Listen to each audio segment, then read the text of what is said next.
আমি কোরআনের scientific error ধরতে গিয়ে কোরআনের সৌন্দর্যে মুগ্ধ হয়েছি। আমি টিচার হতে চেয়েছিলাম, বুয়েটে আমার অনার্স মার্কসের মতো মার্ক ছিল। আমি ছিটকে পড়ে যাই, আমার একটি ক্ষোভ জন্মে সৃষ্টিকর্তার উপরে, ধর্মের উপরে, এবং আমি জায়নামাজ ফেলে দিই।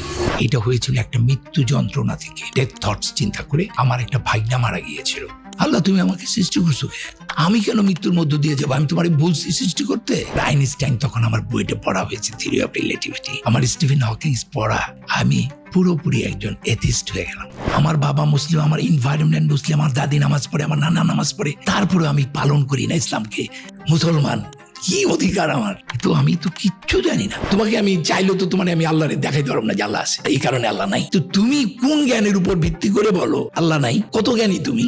তুমি যতই পণ্ডিত হও, 99 পর্যন্ত করবা, কিন্তু তুমি 100 হবে না। তোমার বিশ্বাস করবেন, এই এক হচ্ছে আল্লাহ। এই এক আমাকে 100 দিবে। যেদিন থেকে এই এককে আমি স্বীকার করেছি, সেদিন থেকে আল্লাহ সুবহানাহু ওয়া তাআলা আমাকে সব দিয়ে দিয়েছেন, সব। এত সম্মান আর কত! মানুষের জন্য ইসলাম এসেছে, শুধু মুসলমানদের জন্য নয়। আমাদের কোরআনে যে 28টা অ্যালফাবেট আছে, প্রত্যেকটা অ্যালফাবেটের একটা রিপ্লেসিং নাম্বার আছে। আল্লাহ এটাকে প্রফেসি নাম্বার বলে। যদি কোরআনের মতো কোরআন আনার জন্য মানুষ ও জিন এক যুগে চেষ্টা করে, তবু তারা এর মতো আনতে পারবে না। আল্লাহ কয়, তুই কত বড় ম্যাথমেটিশিয়ান, তুই আমার বলবি? 15 দিন নিজে মাতবুরি করে এই বানাইতে চাইছিলাম, আমি 15 ডেজের দিন অসুস্থ হয়ে গেছি। এইটা মানুষের পক্ষে করা সম্ভব না। সূর্যর কক্ষপথ আছে কিনা সেটা মাত্র ডিসকভার হয়েছে হাবল টেলিস্কোপ আবিষ্কার হওয়ার পর। তাহলে 1400 বছর আগে কিভাবে কোরআনে বলে আল্লাহ সৃষ্টি করেছেন রাত্রি ও দিন ও সূর্য ও চন্দ্রকে, প্রত্যেকে নিজ নিজ কক্ষপথে বিচরণ করে। আল্লাহ একটা জায়গায় বলছেন, পৃথিবীতে বা ব্যক্তিগতভাবে তোমাদের যে বিপদ আপদ ঘটে, তার লেখার পূর্বেই তার লেখা হয়। এই জন্য যে তোমরা যা হারিয়েছ তার জন্য বিমর্ষ না হও, আর যা তিনি দিয়েছেন তার জন্য খুশিতে উল্লসিত না হও। আল্লাহ ভালোবাসেন না উদ্ধত অহংকারীকে। মানে পৃথিবীর এমন কোন বই আছে যে বই এমন ভাবে করা হয়েছে, নাম্বারগুলো, অক্ষরগুলো এদিক ওদিক করার কোনো সম্ভাবনা নাই। এটা কোনো মানুষের কাজ নয়। আমি চ্যালেঞ্জ করছি পৃথিবীর শ্রেষ্ঠ ম্যাথমেটিশিয়ানদের, ইউ কাম টু মি। আমি তোমার সাথে ম্যাথমেটিক্যালি বসতে চাই। কিভাবে একটি কোরআন এত সুন্দর ম্যাথমেটিক্যালি একটা মানুষ কি করতে পারে কিনা, আমি চ্যালেঞ্জ করলাম। Podcast sponsor star connect. Star connect এমন একটা প্ল্যাটফর্ম যেখানে আপনি যাদের সাথে কল্পনাও করতে পারেন না যোগাযোগ করার, তাদের সবাইকে আপনি পাচ্ছেন, আমি সহ। এবং আমি শিওর আপনি কমেন্টের ডেসক্রিপশনে যখন আপনি অ্যাপ এবং ওয়েবসাইট ভিজিট করবেন, ইউ উইল বি অ্যামেজড যে এত চমৎকারভাবে সবাইকে এক জায়গায় নিয়ে আসতে পেরেছে স্টার কানেক্ট।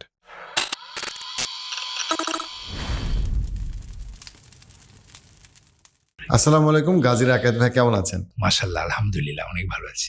আলহামদুলিল্লাহ। ভাইয়া, আপনি 28টা জাতীয় পুরস্কার পেয়েছেন, আলহামদুলিল্লাহ। আমার দুটো ছবিতে আর কি।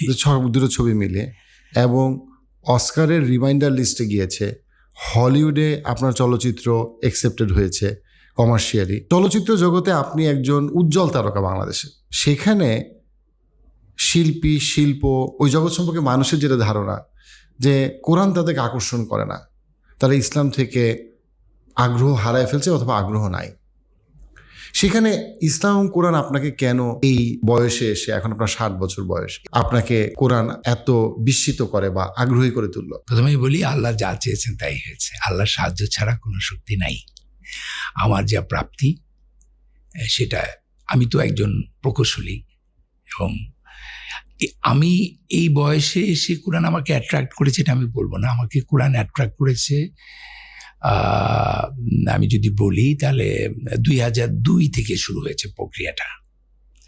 2002 থেকে প্রক্রিয়াটা শুরু হয়েছে, কিন্তু এটা ওয়ার্ক করা শুরু করেছে 2005-06 এরকম, আমি এক্স্যাক্টলি মনে করতে পারছি না। আমি কোরআনের সায়েন্টিফিক এরর ধরতে গিয়ে কোরআনের সৌন্দর্যে মুগ্ধ হয়েছি। আমি আসলে মনে করি আমি তৈরি হইনি, আজকে আমি আপনার সামনে এসেছি তৈরি হয়ে। আমি মনে করেছি এখন আমার কথা বলার সময় এসেছে, আমি এখন কথা বলতে পারি, তাই না? তো আপনি যেটা বললেন যে আসলে শিল্পী যারা এত সুন্দর সুন্দর কাজ করে, যাদের মনটা এত সুন্দর, তার সাথে তো এই মহান শিল্পী সৃষ্টিকর্তারই ভালো সম্পর্ক থাকার কথা ছিল, কিন্তু অথচ উল্টো হয়েছে আর কি, তাই না? তো আমি আসলে সত্যিকার অর্থে আমি একটি মুসলমান পরিবারে জন্মগ্রহণ করেছি। আমার বাবা 64 বছর বয়সে মারা গিয়েছেন। উনি নামাজ পড়তেন 5 ওয়াক্ত। এবং আমি একটি মুসলিম ঘরে জন্ম নেওয়ার পরে আমি অঙ্কে সবসময় খুব কাঁচা ছিলাম, মানে উদাসীন ছিলাম। ক্লাস 7 অঙ্ক 5ও পেয়েছি, কিন্তু ক্লাস 8-এ গিয়ে মিরাকলি আমি অঙ্কতে 84 পেয়ে যাই, আমি স্কুলে ফার্স্ট হয়ে যাই। এই যে আমার অঙ্ক আমার খুব প্রিয় একটি সাবজেক্ট। তো যে কারণে আমি পড়ালেখায় আমি খুব ছোটবেলাতেই খুব পারফরমেন্স টেন্ডেন্সি ছিল আমার, এই পড়ালেখা থেকে ঝোঁক ছিল না। আমি পড়ালেখায় মনোনিবেশ করলাম, করার পরে যেটা হলো আমি স্কুলে ফার্স্ট হলাম, ম্যাট্রিকে 5টা লেটার নিয়ে ফার্স্ট ডিভিশন পেলাম, আমি নটরডেম কলেজে চান্স পেলাম, আমি চিটাগাং মেডিকেল কলেজে ভর্তি হলাম, আমি বুয়েটে 120 জনের মধ্যে আমার মেরিট লিস্ট ছিল, আমি ঢুকলাম এবং আমি প্রচুর এঘেট ছিলাম, পড়ুয়া ছিলাম, পড়তাম কিন্তু নামাজ পড়তাম, রোজা রাখতাম, মসজিদে দিতাম। এটা আমার বাই বোন একটা ঘটনা ঘটেছে। কিন্তু ঘটনাটা ঘটে যায় বুয়েটের একটা প্রিপারেটরি লিভে পরীক্ষার 3 দিন আগে। আমার একটি দর্শন, একটি চিন্তা আমাকে লণ্ডভণ্ড করে দেয়। এরপর থেকে আমি টিচার হতে চেয়েছিলাম বুয়েটে, আমার অনার্স মার্কসের মতো মার্ক ছিল, আমি ছিটকে পড়ে যাই এবং আমার একটি ক্ষোভ জন্মে সৃষ্টিকর্তার উপরে, ধর্মের উপরে, এবং আমি যাই নামাজ ফেলে দিই, নামাজ থেকে দূরে সরে যাই, ধর্ম থেকে দূরে সরে যাই। এটা হয়েছিল একটা মৃত্যু যন্ত্রণা থেকে, মৃত্যু ডেথ থটস চিন্তা করে। আমার একটা ভাইনা মারা গিয়েছিল, তো ব্রেন টিউমারে। রাত্রে হঠাৎ একটা থটস আমার মাথার মধ্যে কাজ করে, সেখান থেকেই যে এই যে আমি আপনি বসে আছি, বর্তমানটাই তো আসল। Just I think I am taking breadth,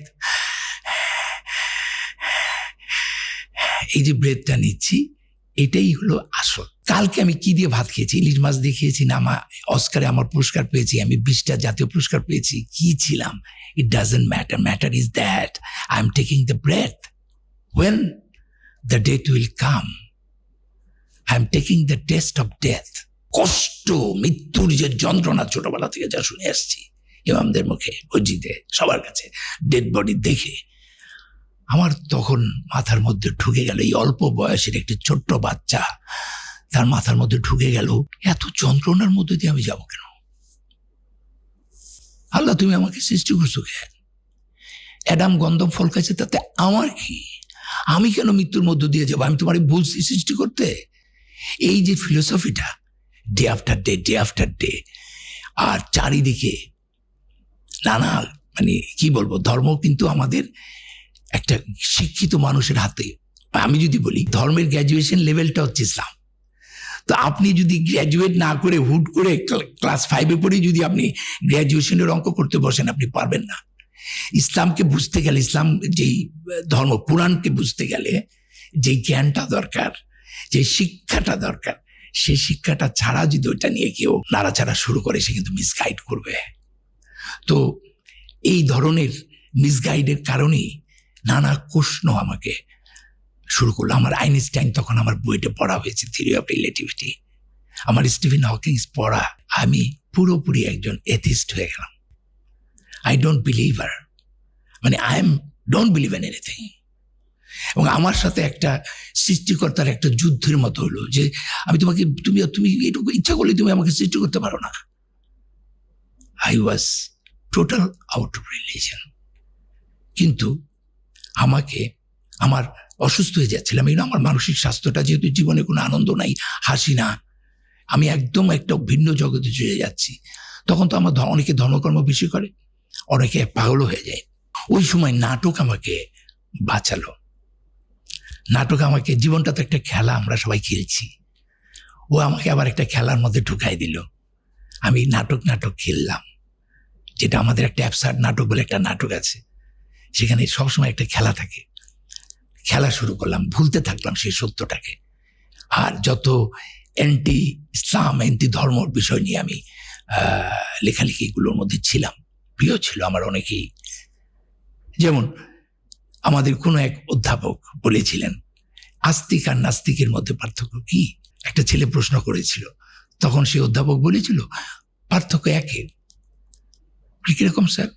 বলে পৃথিবীতে যদি 200টা ধর্ম থাকে, ধরেন কথার কথা, তাহলে 99টা বাদ দিয়ে আপনি ইসলাম গ্রহণ করবেন। আর যে নাস্তিক সে 200টা বাদ দিছে, আর যে ধার্মিক সে 199টা বাদ দিছে। পার্থক্য তো একের। এই ধরনের কথা কিন্তু একজন প্রফেসর যখন ছাত্রদের বলে তখন এটা খুব দ্রুত প্রোগ্রেট করে, ধাক্কা দেখতে। এখন আমি এটা অ্যান্সার দিচ্ছি। ইসলাম একটা ধর্ম নিরপেক্ষ ধর্ম, সব ধর্মকে ইনক্লুড করেছে ইসলাম। আমাদের আদি থেকে আমরা মাত্র 25 জন রসুলের নাম জানি কোরআনে, তাই না? কিন্তু 1 লাখের উপরে আমি জানি যে পয়গম্বর আসছেন, তাদের আল্লাহ তো উল্লেখ করেন নাই। প্রত্যেকের আলাদা একটা ল্যাঙ্গুয়েজ ছিল। ইসলাম সব কিছুকেই তো ইনক্লুড করেছে। তো ওনার কথাটা ঠিক না। আমি তো মনে করি 200 না, ইসলামের সাথে পার্থক্য অন্য ধর্মের 199টা এক না। বুঝাতে পারলাম? এরকম মিসলিডিং কনসেপ্ট, যেমন স্টিভেন হকিংসের বইতে একটা আছে, অগস্টাইন নামে একজন বিখ্যাত আমাদের গবেষক, ম্যাথমেটিশিয়ান বলি বা ফিজিশিয়ান বলি, যারা জ্ঞানী লোক তারা তো একটু কম কথা বলে, আর শিষ্যরা অনেক বেশি পণ্ডিতি করে আর কি। তো উনি চুপচাপ কাপ করছিল, কোনো কথা বলছে না। তো যেহেতু সে বিলিভার না, তাকে শুনিয়ে শুনিয়ে তারা রঙ্গ করছেন তার শিষ্যরা। একটা কোর্স এভাবেই আছে স্টিভেন হকিংসের বইতে, what was God doing before building the universe. একজনকে আরেকজনকে প্রশ্ন করছে, আরেকজন বলছে, I think he was making the hell for those who ask this question. তাহলে এই প্রশ্নটা আমার মধ্যেও এসে গেল, what was God doing before building the universe. দেখেন এই ধরনের মিসলিডিং একের পর এক।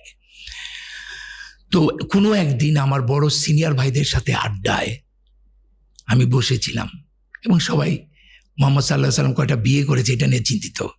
হ্যাঁ, না না, তো আমিও মজা পাচ্ছি। তো হঠাৎ আমার প্রশ্ন হলো, এই রাকায়েল, তুমি জীবনে এত বই পড়ছো, একটা বই কি পড়ছো? হ্যাঁ, তুমি কোরআনটা জীবনে কোনোদিন পড়ছো? আর আমি না আবানি মোহাম্মদের সবাই সাপোর্ট করে, আমি যাই ব্রাদার্স ইউনিয়নে। মানে আমার প্রবলেমটা হচ্ছে সবাই যেদিকে যায় আমার ভাবনাটা উল্টা দিকে, তাই না? এই যে তারাবির নামাজ পড়ি, এই প্রশ্নগুলো আসা শুরু করলো। তারাবির নামাজ পড়ি 2 ঘন্টা ধরে, হুজুরের পিছনে একটা ওয়ার্ডও বুঝি না মানে কি। সো আমার কাছে মনে হইলো যে আমি কোরআনটা আরবি পড়ে গেলাম, তাই না? আল্লাহর বাণী বুঝি বা না বুঝি, ওইটা পড়ার মধ্যে তো ওইটা শুনলেও কানের আল্লাহর ইবাদত হয়, আর ওইটারই হয়, সেটা আলাদা হিসাব। কিন্তু এটা একটা মেসেজ। 6236টা আয়াত আছে, প্রত্যেকটা আয়াতই একটা বাণী। আমি কোন ল্যাঙ্গুয়েজে, তার চেয়ে বড় কথা মূল বাণীটা তো আমি আগে বুঝব। তার কারণে যেটা হলো, আমার হঠাৎ করে মনে হলো ইটস ব্রিলিয়েন্ট। আমার মোহাম্মদপুরে ইসলামিয়া লাইব্রেরিতে গেলাম, আই এম টকিং অ্যাবাউট 2006-07 এরকম একটা টাইম। ভাই আপনাকে আমাকে একটু অনুবাদ দিবেন, একদম বাংলা, খুব ভালো, শুধু বাংলা, আরবি থাকবে না। বলে আছে বিচারপতি হাবিবুর রহমানের, আমাদের জাস্টিস, ইনি তো ওনার একটা। আমি তাই নাকি? আমি শুনেছি উনি কোরআন সূত্র নামে একটি বই ট্রান্সলেট করেছেন। দেন কারণ উনি তো রবীন্দ্রনাথ এক্সপার্ট, শেক্সপিয়ার এক্সপার্ট, ওনার অনুবাদটা অনেকটা নিয়ার টু হতে পারে। এই কোরআনের বইটা নিয়ে আসলাম, খুব সুন্দর অনুবাদ। তো আমি তো কোরআনের সায়েন্টিফিক এরর ধরার জন্য আসলাম, বইটা নিয়ে আসলাম। উজু টুজু করি না, 9ম দিন আমি উজু করলাম, আমার ভিতরে একটু ভয়ের সঞ্চার হলো পড়তে পড়তে। And that was the starting. যে 2টো আয়াত আমাকে আবার মুসলমান করলো। সো আমি জন্মগ্রহণ করেছিলাম মুসলমান হিসাবে, because my father was Muslim, I am a Muslim. এইটা কোনো কাজের কাজ না, আত্মসমর্পণকারী। বরঞ্চ আমাদের পানিশমেন্টটা অন্যদের চেয়ে আরো বেশি হবে, কারণ আমার এত কাছে থাইকেও আমরা ইসলামকে ঠিকমতো পালন করি না। মানে এই যে যারা নিজেদেরকে মুসলমান বইরা মনে করতেছি, ওরা হিন্দু, ওরা খ্রিস্টান, আর আমরা মনে করতেছি আল্লাহ শুধু আমার ধর্মের, আল্লাহ তো সবার, তাই না? আমি মুসলমান, কি অধিকার আমার? কিন্তু আমি তো কিচ্ছু জানি না। আমার বাবা মুসলিম, আমার এনভায়রনমেন্ট মুসলিম, আমার দাদি নামাজ পড়ে, আমার নানা নামাজ পড়ে, তারপরে আমি পালন করি না ইসলামকে। আর যে লোকটা কিছুই জানে না, একটা সনাতনী ধর্মে বা অন্য কোনো ধর্মে জন্ম করেছে, ওর তো আমার চেয়ে বেটার অবস্থা হবে, কারণ ওর কাছে এটা, আমি এত কিছু পারবো করি না। এই ধর্মের কোনো ভ্যালু নাই। তো যাই হোক, যে 2টো ধর্ম, যে 2টো আয়াত আমাকে আবার মুসলমান করেছে, সেটা প্রায় 38 ইয়ার্স ওল্ড। আসলে 40 বছরটা খুব গুরুত্বপূর্ণ। আমাদের কোরআনেও কয়েকটা আয়াত আছে, যখন তুমি 40 বছর পৌঁছবে তখন এই করবো, মানে এই 40 বছরেই কিন্তু নবী আমাদের নবুয়ত হয়েছেন। আমরা আমার যে অ্যানিমেল বডিটা এটা নানা রকম করবে, কিন্তু 40 বছরে এসে তার ভিতরে অনেক কিছু তৈরি হয়, আবার অনেকের হয় না। আমি 38 বছর বয়সে এসে আমার মনে হয়েছে আমি ধরতে পেরেছি। তো আমি ওই দুইটা আয়াত একটু বলতে চাই প্লিজ। একটি আয়াত হচ্ছে সূরা আল হিজরের 26, 27, 28, 29, 30 এই পর্যন্ত আয়াতটা আমি একটু আয়াতটা পড়ি। আউযুবিল্লাহি মিনাশ শাইতানির রাজিম, বিসমিল্লাহির রহমানির রহিম। আমি তো ছাঁচের ঢালা শুকনো ঠনঠনে মাটি থেকে মানুষ সৃষ্টি করেছি, এর আগে গরম বাতাসের ভাব থেকে জিন্স সৃষ্টি করেছি। আমি যখন তাকে সুঠাম করব আর তার দেহে আমার রুহু বা প্রাণ সঞ্চার করব, তখন তোমরা তাকে সিজদা করবে। আদমের কথা বলা হচ্ছে, সেখানে কিন্তু বলা হচ্ছে যখন আমি তাকে সুঠাম করব তার দেহে আমার রুহু বা প্রাণ সঞ্চার করব, তখন তোমরা তাকে সিজদা করবে। আমি না ওই আমার শব্দটা পেয়ে, আমরা একটু সুবিবাদী মানুষ তো বিশ্বাস করি আল্লাহ এখানে আছে, ওই আমার শব্দটা আমাকে না বলে কি বলে আল্লাহ তার নিজের রুহ সঞ্চারিত করেছেন আদম। প্রত্যেকটা কোরআনে খুলে দেখে আমারটা আছে, এই আমার প্রথম। আর আমি খুব তখন বিবিসি দেখতাম, একটু মানে বলেই নেই যে ইসলামকে ধর্মকে অস্বীকার করা এক ধরনের সাইন অফ ইন্টেলেকচুয়ালিজম, তাই না? কিছু লোক আছে যারা জ্ঞানের মাধ্যমে অস্বীকার করে, আমি তাদেরকে কিন্তু করতে ভালোই বলি, কিন্তু তাদেরকে অনুসরণ করে একটা শ্রেণী আছে যে ওইটাকে ফলো করে, যে আল্লাহকে মানি না, ওইটা একটা জাতে উঠলাম, জাতি উঠা, আমি অনেক জ্ঞানী মানুষ, ওইটা আমার পছন্দ না আর কি। তো যাই হোক, আমি এইটা পাওয়ার পর আমি বিবিসি আর্টক খুব আমার প্রিয় ছিল। বিবিসি প্রায় কিছু কিছু অনুষ্ঠান দেখতাম। তো একটা অনুষ্ঠানে সেখানে বিভিন্ন ইউনিভার্সিটির প্রফেসররা যারা এই ধর্মতত্ত্ব নিয়ে সাবজেক্ট, আমি ভুলে গেলাম, তাদের সাবজেক্টটা ছিল ওয়াই ইসলাম ইস এত প্রসার হচ্ছে, কেন ইসলাম গ্রহণ করছে। এইটা বলার পরপরই আমি, সরি ফর মাই ল্যাঙ্গুয়েজ, একজন শ্বেতাঙ্গ উনি বলার পরই একটা শর্ট দেখালেন বিবিসিতে, উনি নামাজ পড়ছেন। তারপরে তাকে প্রশ্ন করা হচ্ছে why you have taken Islam. তখন উনি বললেন, ওনার পরিচয়টা বললেন, উনি একজন fire worker, high rise building এর ফায়ার ওয়ার্কার। যারা ফায়ার ওয়ার্কার হয় এরা একটু মানব কর্মী হয়, এই মানুষকে খুব ভালোবাসে, এরা মানবতাবাদী মানুষ। তো উনি বলল যে আমি একটা আয়াত পেয়েছি, এই আয়াতের কারণে আমি মুসলমান হয়েছি। কি সেই আয়াত? যে আয়াতটা আমাকেও পাগল করে দিছে। সেই আয়াতটা হচ্ছে সূরা মাইদার 32 নম্বর আয়াত। ভুল হতে পারি, আল্লাহ মাফ করে দিবে, কিন্তু আমি আয়াতটা বলি, সেটা হচ্ছে আউযুবিল্লাহি মিনাশ শাইতানির রাজিম, বিসমিল্লাহির রহমানির রহিম। এই কারণেই বনি ইসরায়েলের উপর আমি এই বিধান দিলাম যে নরহত্যা বা পৃথিবীতে ধ্বংসাত্মক কার্য করা হেতু ব্যতীত কেউ কাউকে হত্যা করলে সে যেন পৃথিবীর সকল মানুষকেই হত্যা করল। কেউ কারো প্রাণ রক্ষা করলে সে যেন পৃথিবীর সকল মানুষেরই প্রাণ রক্ষা করল। তাদের কাছে আমার রাসূলরা স্পষ্ট প্রমাণ এনেছিল, কিন্তু অনেকেই সীমা লঙ্ঘনকারী রয়ে গেল। ও মাই আল্লাহ, একটা মানুষকে বাঁচালে সমগ্র মানব জাতির বাঁচানোর সওয়াব পাবে, কোনো কজ ছাড়া। একটা মানুষকে হত্যা করলে, মানে যে পৃথিবীকে ধ্বংস করছে তাকে হত্যা করাটা জায়েজ, কিন্তু কোনো যুক্তিযুক্ত কারণ যেটা ধ্বংস করে না, এরকম যদি হয়, আপনি যদি একটা মানুষকে হত্যা করেন তাহলে সমগ্র মানব জাতির হত্যার পানিশমেন্ট আপনি পাবেন।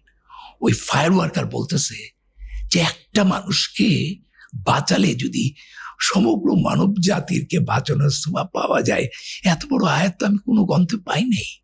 Why shall I not take the Islam? উনি যখন এটা বলছে তখন ওই আয়াতটা আমার মুখস্থ।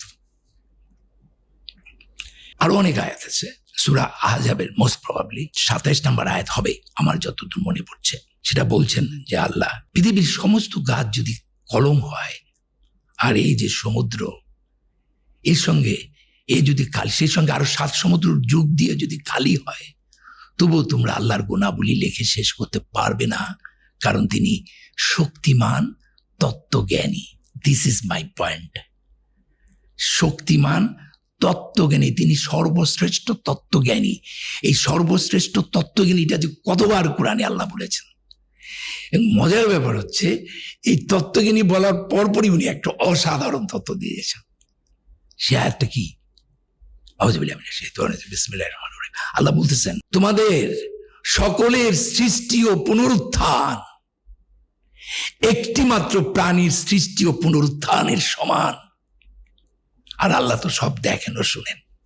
আপনি চিন্তা করতে পারেন, একটি প্রাণীর সৃষ্টি ও পুনরুত্থান তোমাদের সকলের সৃষ্টির ও পুনরুত্থানের সমানে। বিবর্তনবাদের কথা বলতেছে না, হ্যাঁ কিনা নাই কোরআনে।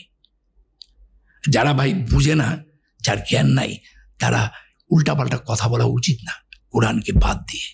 আবারও বলছি, কোরআন অনেক জ্ঞানী গর্ভ একটা বই। আপনি চিন্তা করেন, একটা টিকটিকি যদি পৃথিবীতে থাকে, সেখান থেকে আল্লাহ আবার পুনরায় সৃষ্টি করবেন। মানে আমার কথা হচ্ছে, আজ পর্যন্ত মানুষ একটা অ্যামিবিয়া সৃষ্টি করতে পারছে? কোনো প্রাণী সৃষ্টি করতে পারছে? মানুষ একটা কণা, বালু কণাও সৃষ্টি করতে পারে নাই। He just ডিসকভারার। সে ধুলাবালি বার করে একটা করে নক্ষত্র আবিষ্কার করে আর বলে আল্লাহ নাই, আল্লাহ নাই। ও একটা ধুলাবালি পরিষ্কার করে আবিষ্কার করে। এটা কিন্তু, এটা তো সৃষ্টি নয়। হওয়ানি হয়ে যাবে, একটা বালুকানা আল্লাহ বানিয়ে ফেলবেন। তো বলতেছে, আপনি যে কয়দিন পরে বলবেন আমি মানুষ বানাইছি, এটাও বলতে পারে, কারণ আপনি তো ক্লোনিং হয়ে গেছে। আপনি কলম আছে না, গাছের যে কলম হয়, তো এক গাছ থেকে আরেক গাছ জন্ম পানাটা কি সৃষ্টি করা হলো? আপনি রূপান্তর করলেন, কিন্তু একটা বালু মানুষ সৃষ্টি করতে পারবে না। এই যে আয়াতগুলো দিনে দিনে আমাকে আস্তে আস্তে কোরআনের দিকে আকৃষ্ট করেছে। যেমন বিগ ব্যাং তত্ত্ব, মহাসংকোচন তত্ত্ব। বিগ ব্যাং তত্ত্বতে স্পষ্টভাবে সূরা আম্বিয়াতে 32-30 থেকে আয়াতটা শুরু হয়েছে যে আউযুবিল্লাহি মিনাশ শাইতানির রাজিম বিসমিল্লাহির রহমানির রহিম।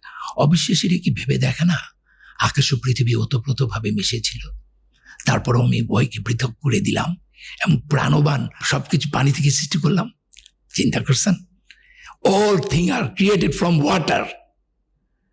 এবং আকাশ ও পৃথিবী, it's Akash means is a symbol of universe. এই সব কিছু ওতপ্রোতভাবে জমেছিল, তাই ওদেরকে বিগ ব্যাং এর মতো করে দিলাম। এবার আমি আসি সূরা আম্বিয়ার 104 নম্বর আয়াত। যেই কথাটা স্টিফেন হকিংসে ওই অগাস্টাইনকে বলা হয়েছিল, সেটার উত্তর আমি এখন আপনাকে দিচ্ছি।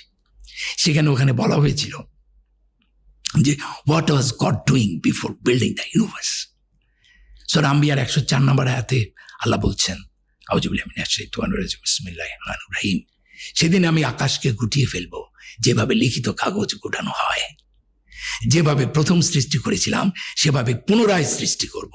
প্রতিশ্রুতি পালন আমার কর্তব্য, আমার কর্তব্য আমি করবই। লিখিত কাগজ গোটানো, বুঝতে পারছেন, ব্ল্যাক হোলসের মাধ্যমে আস্তে আস্তে কিন্তু সব কিছু আবার মহাসংকোচনে, I am talking about Stephen Hawking's, total আবার একটা জায়গায় চলে আসবে। এই যে পৃথিবীটা যখন, সূর্যটা যখন নিভে যাবে, এটা একটা ব্ল্যাক ম্যাটারে পরিণত হবে। এবং যেটা হয়, এরকম জমতে জমতে জমতে জমতে একসময় মহাবিশ্বের সবগুলোকে সে একত্রে নিয়ে আসবে। তাহলে ওতপ্রোতভাবে এটা ছিল, আল্লাহ বিগ ব্যাং করলেন, আবার ওইটা আবার আগের জায়গায় চলে গেলেন। কি বলেছেন? আমি তারপর আবার পুনরায় সৃষ্টি করব। তার মানে এক বিগ ব্যাং থেকে মহাসংকোচন, আবার সেই মহাসংকোচন থেকে আবার বিগ ব্যাং, এইটাও infinite time. So what was God doing, it is out of question. এটা আমার প্রশ্নই হতে পারে না। এক বিগ ব্যাং থেকে আরেক মহাসংকোচনের টাইমটা আমরা চিন্তা করতে পারি না। কাজেই আমার জ্ঞান, আমি আল্লাহকে বিচার করছি একটা মাত্র পৃথিবী আর মানুষ আমার নিজের সাথে তুলনা করে। পৃথিবীতে একটা না, কোরআনের আমি আপনাকে একদম আয়াত দেখাই দেব, ইনফিনিট অফ পৃথিবী, যে আল্লাহ কিভাবে আমাদের নিয়েছেন। কোরআনটা পড়তে হবে জ্ঞানের সঙ্গে। আমাদের লিমিটেশন বা সংকীর্ণতা দিয়ে আমি আল্লাহর অসীমতাকে বোঝার চেষ্টা করছি। আল্লাহর অলমাইটিনেস নির্ভর করে আপনার নলেজের উপর। আপনি কোর ব্যাং হলে আপনি আল্লাহকে একভাবে দেখবেন, আর আপনি যত জ্ঞান অর্জন করবেন তত ভালো। তো আমার কাছে ওই যে শব্দটা আমার রুহ, এবং আমি আজকে মৃত্যু ভয়ে ভীত নই। আল্লাহর কাছে দোয়া করি যে আল্লাহ, তুমি আমাকে মৃত্যুর ঘুমের মধ্যে আমার মৃত্যুটা দিও। অপারেশন করলে যেরকম টের পাওয়া যায় না, জন্মের সময় যেভাবে টের পাইনি, সেভাবে তুমি আমার মৃত্যুটা দিও, আমাকে প্রশান্ত আত্মাদের অধিকারী করো, আমাকে তোমার সৎকর্মপরায়ণদের অন্তর্ভুক্ত করো। এই যে এখন আবার আরেকটা সূরা রুমের 30 নম্বর একটা আয়াতের কথা মনে পড়লো। অসাধারণ, যারা আমাকে প্রশ্ন করে তাদেরকে আমি বলছি, যারা বিশ্বাস করে না, আল্লাহ বলতেছেন ওরা কি স্রষ্টাহীন সৃষ্টি? না ওরা নিজেরাই স্রষ্টা? না ওরা আকাশ ও পৃথিবী সৃষ্টি করেছেন? ওরা অবিশ্বাসী। আচ্ছা, আপনি কেন ইমাজিন আমি যাকে মানি না, আল্লাহ নাই, তাহলে এই এমনি হয়ে গেল এগুলো সব? এত সুন্দর, জোড়ায় জোড়ায়, এত চমৎকার, এমনি হয়ে গেল? হতে পারে এটা? আর আমার জ্ঞান কতটুকু এই মহাবিশ্বে, এই ইনফিনিটি স্টেজে? আর আমি এত বড় জ্ঞানী হয়ে গেছি, আমি তোকে প্রমাণ দিতে পারতেছি না আল্লাহ আছে। আমি নিদর্শন পেয়ে গেছি, আমি এই মানুষটি একটু হলো টের পাচ্ছি আল্লাহর অস্তিত্ব, যে কারণে পাগলে গেছি। কিন্তু তোমাকে আমি চাইলেও তো তোমার আমি আল্লাহরে দেখাইতে পারবো না যে আল্লাহ আছে। আল্লাহ এই কারণে আল্লাহ নাই। তো তুমি কোন জ্ঞানের উপর ভিত্তি করে বলো আল্লাহ নাই? কত জ্ঞানী তুমি? হ্যাঁ, এমনি এমনি সব এত চমৎকৃত, শৃঙ্খলিত। এত বছর আগে নক্ষত্ররাজি যে অস্তমিত হয়, এই কথা তখন আবিষ্কার হয়েছিল। কক্ষপথ শব্দটি, আমার আরেকটা কথা আমার এখানে উল্লেখ করা দরকার। আমি তখন একটা ডেইলি সোপে অভিনয় করছি। আমার সাথে অপর্ণা ঘোষ বলে একটা মেয়ে আছে, আর আমার খুবই respectable, my best one of the actor Afroza Banu, উনি আছেন। উনি আমার মেবি মায়ের রোল করছিলেন বা এরকম একটা কিছু। তো আমি বলছিলাম যে সূর্যের কক্ষপথ আছে, শুনেন। আমি বলছি সূর্য তার নিজস্ব কক্ষপথে। উনি তখন রিয়াক্ট করলেন, বলছে রাকায়েত সবকিছুতে পণ্ডিতি করো না। উনি রাইট, শি ইজ রাইট, আমি তার প্রতি শ্রদ্ধা রেখে বলছি সূর্যের কক্ষপথ নাই। সূর্য নিজের পৃথিবীর কক্ষপথ আছে সূর্যের চারিদিকে। সূর্যের কিসের কক্ষপথ? আমি তো বলে প্রমাণ দাও। আমার তো ওই জায়গাটা জ্ঞান ঠেকে গেল। আমার অবস্থাটা দেখে রুমা করে একটা নায়িকা ছিল, ওর বোনকে ফোন করলো। আমার অবস্থাটা দেখে যে রাখাতে এরকম হয়ে গেল। ও ওখানে পড়ালেখা করছে ফিজিক্সের উপরে, ও বলছে আপু এটা আমার কোনো ধারণা নাই। তো আমি চুপ করে আছি, কিছু বলিনি, কারণ আমি তো এখানে ঠেকে গেছি, আমার তো কিছু বলার নাই। আমার একজন বিখ্যাত টিচার আছে নটরডেম কলেজে, আমি যেহেতু নটরডেম কলেজ থেকে পড়েছি, সুশান্ত স্যার, পদার্থবিদ। হ্যাঁ, সুশান্ত স্যারকে ফোন দিয়েছি, বয়স হয়ে গেছে, আল্লাহ জানি না উনি বেঁচে আছেন কিনা। তো স্যারকে বললাম, স্যার আমি কাজী রাখায়েত। বলছি হ্যাঁ, তোকে আমি চিনি, নাটক দেখেছি আমি। বলে যে স্যার আমি তো একটা বিপদে পড়ছি স্যার, আপনি এত সুন্দর উনি পড়াতেন। ওনার প্রশ্নের ধরনটা আমাদেরকে এভাবে শিখিয়েছে যে ঠেলা গাড়িকে বলা হলো, তোমরা বাচ্চারা ব্যাখ্যা করো, ঠেলা গাড়িকে বলা হলো এই ঠেলা গাড়ি ঠেলা দাও। বলে ঠেলা দেবো না স্যার, আমি নিউটনের তত্ত্ব শিখছি। আমাকে কি শিখছস? বলে ঠেলা গাড়ি ঠেলা দিলে নিউটনের তত্ত্ব অনুযায়ী ও আমার ঠেলা দিব, তাহলে তো গাড়ি আগাইব না, এবার ব্যাখ্যা করো। এরকম ধরনের খুব ক্রিয়েটিভ কোয়েশ্চেন করতো আর কি। হ্যাঁ, তো স্যার আমাদের খুব প্রিয় প্রশান্ত স্যার, পদার্থবিজ্ঞানের। স্যারকে বললাম যে স্যার আমি তো একটা বিপদে পড়ছি স্যার, আমাকে তো এরকম আপনার জাপার সাথে আমার একটা তর্ক হয়েছে, সূর্যের তো কক্ষপথ কি, সূর্যের কি কক্ষপথ আছে? উনি তো একজন কলেজের টিচার, উনি যেটুকু পড়েছেন ওনারও তো একটা সীমা আছে। উনি আমাকে বললেন যে আই এম সরি রাকায়েত, আমিও জানি না এটা সূর্যের কক্ষপথ আছে, এটা আমার জ্ঞান নাই। কেমন লাগে? আল্লাহ যে পর্বিত পর মালির ঘাড়ে সে ছিল গাছের আরে। আমি হঠাৎ করে আমার লাইব্রেরিতে গিয়ে স্টিফেন হকিংসের ওই বইটা ঘুরাইতে গিয়া একদম জাগা মতো গিয়ে পড়লো। ওখানে পেলাম হবল টেলিস্কোপের কথা। মাত্র 90 বছরও হয় নাই বা 100 বছরও হয় নাই হবল টেলিস্কোপ আবিষ্কার হয়েছে। যেই দিন থেকে হবল টেলিস্কোপ আবিষ্কার হয়েছে সেই দিনই আবিষ্কার হলো যে পৃথিবী সূর্যের কক্ষপথ আছে। অর্থাৎ আমরা দেখবেন এই যে স্পাইরালের মতো যেটা ছায়াপথ, আমাদের যে সূর্যের পরিবারগুলো, ওই যে ইঞ্জিনিয়াররা যেটা রড এরকম আর কি, এটা স্পাইরাল একটা ফর্ম আছে। প্রত্যেকটা সূর্য একটা কক্ষপথে ঘুরে।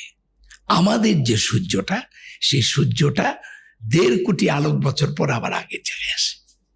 সুবহানাল্লাহ। আজকে বলেন তাহলে, আমি আফরোজাবাকে বলেছিলাম কারণ কোরআনে বলেছিল যে আল্লাহ সৃষ্টি করেছেন রাত্রি ও দিন ও সূর্য ও চন্দ্রকে, সূরা আম্বিয়ার। এবং প্রত্যেকে নিজ নিজ কক্ষপথে বিচরণ করে। এইটাও আমাকে কোরআনকে অ্যাট্রাক্ট করার আরেকটি কারণ। গ্যালিলিও নামক একটা নাটকে আমি অভিনয় করেছি, কোপার্নিকাসকে পুড়িয়ে মারা হয়েছে, তাই না? আমি 110 বছরের একটা রোলে অভিনয় করছিলাম, গ্যালিলিও দাঁড়িয়ে আছে, আমি তাকে চিৎকার করতে বলছিলাম, পৃথিবীতে বাস করে পৃথিবীর খেয়ে পড়ে তুমি পৃথিবীকে অপমান করতে চাও, তোমাকে আমরা পুড়িয়ে মারবো। কারণ উনি গ্যালিলিও বলছিল পৃথিবীর কোনো কিছু স্থির না, মহাবিশ্বের কিছু স্থির না, এমনকি সূর্য না। কিন্তু সূর্যর কক্ষপথ আছে কিনা সেটা গ্যালিলিও বইলা যায় নাই, সেটা মাত্র ডিসকভার হয়েছে হাবল টেলিস্কোপ আবিষ্কার হওয়ার পর। তাহলে 1400 বছর আগে কিভাবে কোরআনে বলে যে আল্লাহ সৃষ্টি করেছেন রাত্রি ও দিন ও সূর্য ও চন্দ্রকে, প্রত্যেকে নিজ নিজ কক্ষপথে বিচরণ করে। আপনি আপনার একটা ব্যক্তিগত ফিলসফির কথা বলতে গিয়ে 1 এবং 99 কথা 1 এবং 99 কথা যেটা বলছিলাম, যে সেটা হচ্ছে যে আমার কাছে দেখলাম, দেখুন আমি ফার্স্ট হয়েছি নটরডেমে, আমার প্রায় অনেক ভালো মার্ক ছিল, আমার 800 মার্ক ছিল। আমার স্ট্যান্ড হয় না, কারণ আমার হাতে লেখা খুব খারাপ, আমি লিটারেচারে খুব পড়ছিলাম, ইংরেজিতে খুব খারাপ ছিল। আমি দেখলাম যখন আমি ধর্ম ত্যাগ করেছি বইয়ের থেকে, যেটা আমার গল্পটা আগে বলেছিলাম, এরপরে না আমি একদম সবাই, কিন্তু শেষে গিয়ে আমার কিছু হয় না, আমার সংসারটা ভেঙে গেল, আমার বিজনেস ভেঙে যাচ্ছে, আমি অ্যাওয়ার্ড গরুতে পেতে গিয়েও পাই না, 99 যাই আবার 0 হয়ে যায়। যে একটা কথা আছে, সুমনের একটা গান আছে, পাগল সাপ লুডু খেলছে ভগবানের সাথে, মানে 99 যায় আবার কেটে আসে। সো আপনি 99 পারলেই যে আপনাকে 100 হবে, এই তখন আমার গোড়ের ফিলসফিটা আমার মাথার মধ্যে কাজ করলো। ওই লোকটা 99 করে মারা যায়, 100 করতে পারে না, 100 গোল করতে পারে না। সেখানে আমার মনে হলো যে এই 1 হচ্ছে আল্লাহ, এই 1 আমাকে 100 দেবে। 100 মানে হচ্ছে পিস, শান্তি, 100 মানে হচ্ছে প্রাপ্তি, সব। সো উইদাউট 1 100 হবে না। তুমি যতই পণ্ডিত হও, 99 পর্যন্ত করবা, হ্যাঁ, কিন্তু তুমি 100 হবে না তোমার। এরকম একটা আমার ভাবনা কাজ করা শুরু করলো, কারণ আমার তো খাচ্ছে না কিছুই। বিশ্বাস করবেন, যেদিন থেকে এই 1কে আমি স্বীকার করেছি, সেদিন থেকে আল্লাহ সুবহানাহু ওয়া তাআলা আমাকে সব দিয়ে দিয়েছেন, সব। এত সম্মান আর কত। আমি যখন অ্যাওয়ার্ডটা নিচ্ছিলাম ওই সময় প্রাইম মিনিস্টারের হাত থেকে, তখন হুজুর এক ইমাম একটু কোরআনের আয়াত পড়ছিলেন, যে আয়াতটা দিয়ে আমি নামাজ পড়তাম, তখন আমার চোখ ছলছল করে উঠলো। সে আয়াতটা হচ্ছে সূরা নাহলের 98 নম্বর আয়াত, এরকম কাছাকাছি হবে, একটু এদিকে হতে পারে। আউযু বিল্লাহি মিনাশ শাইতানির রাজিম, বিসমিল্লাহির রহমানির রহিম। বিশ্বাসী হয়ে পুরুষ ও নারীর মধ্যে যে কেউ সৎকর্ম করবে, তাকে আমি আনন্দপূর্ণ জীবন দান করব, তাদের কর্মের শ্রেষ্ঠ পুরস্কার তাদেরকে দান করব। এইটা উনি পাঠ করলেন, আমার চোখ দিয়ে টপ টপ করে ইমোশনাল হয়ে গেলাম আমি। উনি এত সুন্দর জায়গাটা সিলেক্ট করলেন এই জাতীয় পুরস্কারের অনুষ্ঠানে, বাহ, দারুণ। তো আমি মনে করি আমার যে মোদ্দা কথা, আমার হয়তো ব্যাংক ব্যালেন্স নাই, হয়তো আমার গাড়িটা ভাঙা, 25 বছর 20 বছর ধরে একই গাড়ি চালাই, হয়তো আমার জুতাটা খুয়ে গেছে, হয়তো আমি সাদা এই ড্রেস ধারণ করেছি, এটাও একটা কারণ আছে। এখন এটা এক ধরনের, যে হজে গেলে সাদা কাফনের কাপড় পরে যেরকম, আমি যেদিন তার কাছে সারেন্ডার করেছি পুরোপুরি, সেদিন থেকে আমি সাদা পরি। আর এটা কিন্তু সাদা না, it's a combination of 7 colours, 7টা রং এটার মধ্যে আছে। সাদা খুব প্রিয় আল্লাহর, না? তো আমার কাছে মনে হয়েছে, আমি যেটা বলে যাই, যে বিশ্বাসী হয়ে যে সৎকর্ম করবে, তার হয়তো প্রাচুর্য হবে না, কিন্তু প্রাচুর্য হলে কি সুখী হওয়া যায়? অ্যাপার্টমেন্ট, ঝকঝকে অ্যাপার্টমেন্টের চেয়েও একজন রিক্সা চালক অনেক সুখে আছে, কারণ আপনি একজন মনোবিজ্ঞানী, আপনি জানেন যে আসলে শান্তিটা মনের। তো আমার কাছে যেটা মনে হয়েছে, আর কত সম্মান দিবে আল্লাহ আমাকে, নুয়ে পড়ছি। তবে অবাক হচ্ছি, ইদানিং আমার বিশ্বাসটা হয়েছিল হয়তো 0.11%, আস্তে আস্তে আস্তে আস্তে কোরআন পড়ে পড়ে পড়ে পড়ে প্রতি বছর লেয়ার টু লেয়ারে যেতে যেতে যেতে যেতে যেতে যেতে এখন আমার বিশ্বাসটা আস্তে আস্তে বাড়ছে। এই বাড়াটা কোরআন ছাড়া সম্ভব নয়। কোরআন এবং গণিতের মধ্যে অনেক সুন্দর কিছু সামঞ্জস্যপূর্ণ বিষয় চিন্তা করেন, গবেষণা করেন, যেটা সম্পর্কে আমাদের শিক্ষিত সমাজ একেবারেই জানে না। তো কিভাবে এটা আপনার শুরু হইলো? মানে কেন কোরআনের বিস্ময়ে জায়গায় আপনি গণিতকে কিভাবে মিলাইলেন, এবং সেখানে আপনি যদি কিছু আমাদেরকে যদি উদাহরণ দেন যে কেন কোরআনের একটা গাণিতিক ভাষা অথবা কোরআনের একটা গাণিতিক অলৌকিকতা আপনাকে মুগ্ধ করলো? রাইট, এটা খুবই গুরুত্বপূর্ণ। আমি যখন কোরআনের সৌন্দর্য দিয়ে আকৃষ্ট হচ্ছিলাম তখন গণিতটা আমি গণিতের দিকে যাইনি। আমি তখন কিছু সুন্দর সুন্দর ভার্স ফিলোসফিক্যালি আগাচ্ছিলাম। করোনার সময়, আমি করোনা আক্রান্ত হয়েছিলাম, করোনার সময় দুইটা সংখ্যা, একটা 7 আর একটা হচ্ছে 19। 1974 থেকে 84 এরকম জায়গা পর্যন্ত 7-এর যে মহত্ব, যেমন সূরা ফাতিহার 7, তারপরে 7টা আকাশ, 7টা মহাদেশ, তাই না, 7টা রং, এই যে 7-এর যে চমৎকার, আপনি সূরা ফাতিহার 7-এর যে ম্যাথমেটিক্যাল মানে অঙ্ক আছে, এটা আপনি পাগল হয়ে যাবেন। 7 নিয়ে গবেষণা করে ফেলেছে রিসার্চাররা। 19 যে সংখ্যাটা, যেটা কোরআনে মুদাথিরে আল্লাহ বলতেছেন 30 নম্বর আয়াতে যে 19 জন দেহরক্ষী থাকবে, ফেরেশতা থাকবে দুজকের, এই 19 সংখ্যার মধ্যে চিন্তাশীলদের জন্য করা গেছে। তো 19 নিয়েও অনেক গবেষণা হয়েছে এবং 19 অসাধারণ। এটাও সূরা ফাতিহা 7 আর 19-এর রিসার্চাররা গত 74 থেকে এটা নিয়ে কাজ করেছে। আমি গোল্ডেন রেশিও 1.618, এটা নিয়ে ক্যামেরার রেশিও আছে 1.6, গোল্ডেন রেশিও তো এটা বলে শেষ করা যাবে না আজকের এই সেশনে। এইটা খুব রিসেন্টলি আবিষ্কার হয়নি। কোরআনের মধ্যে যে গোল্ডেন রেশিওটা আছে, দেখেন 1.618, এটা নবীর সময় ছিলই না, শূন্য ছিল না তখন, শূন্য হয়েছে আরো এক ইন্ডিয়ান পণ্ডিত এটা আবিষ্কার করেছেন অনেক পরে। শূন্য আমাদের ম্যাথমেটিক্সকে একটা কমপ্লিটনেস আনছে, কিন্তু শূন্য ছাড়া ম্যাথমেটিক্স হবে না, এটা ভুল। ওই সময় শূন্য ছিল না, কিন্তু 1.618 পয়েন্ট সামথিং, এটা তো নবী করিম সাল্লাল্লাহু আলাইহি ওয়াসাল্লামের ছিল না। কিভাবে কাটায় কাটায় গুলো মিলে যাচ্ছে। কোরআনের মধ্যে যেমন ধরেন 786, 786, এই 786টার একটা মহত্ব আছে। এটা কিন্তু যে এটাকে অ্যাবজাদ ভ্যালু বলে বা জিওমেট্রা ভ্যালু বলে। আমাদের কোরআনে যে 28টা অ্যালফাবেট আছে, প্রত্যেকটা অ্যালফাবেটের একটা রিপ্লেসিং নাম্বার আছে। আল্লাহ এটাকে প্রফেসি নাম্বার বলে। আল্লাহ এই নাম্বারটা দিয়েছেন কোন আরবিক ল্যাঙ্গুয়েজটার সাথে সাথে। এখন মজার ব্যাপারটা হচ্ছে যে এই গোল্ডেন রেশিওটা সূরা ফাতিহার মধ্যে আছে। কিভাবে? ধরেন আমাদের মানে সূরা, আমি যেটা গবেষণাটা করেছি সেটা হচ্ছে যে কোরআনের প্রত্যেকটা সূরার একটা ম্যাথমেটিক্যাল ভ্যালু দেওয়ার চেষ্টা করেছি। ধরেন সূরা বাকেরার 286টা আয়াত আছে, তাহলে এটার ম্যাথমেটিক্যাল ভ্যালু হবে 2.286, যদি এটা আমি ডেসিমালে নিয়ে আসি, ডেসিমাল ভ্যালু। সূরা আল মারিজের 44টা আয়াত আছে, কিন্তু এটা চ্যাপ্টার নাম্বার হচ্ছে 70, তাহলে এটা আমরা বলতেছি 70.44। এখন কোনোটায় কোনো আয়াত, যে আয়াতগুলোর বেশি, যেমন ইমরানে বেশি, সূরা আন-নাসে বেশি, কিন্তু সূরা আল ফালাক বা সূরা নাসে কিন্তু আয়াত সংখ্যা কম, সূরা ইখলাসে তো আরো কম, তাই না, বা সূরা যাই হোক কাউসারে তো মাত্র 3টা আয়াত। তাহলে ওই 3টা আয়াতের ডিজিটাল ভ্যালুটা আর দশমিক ভ্যালুটা কিন্তু সূরা বাকেরার এক না, বুঝতে পারছেন, আলাদা।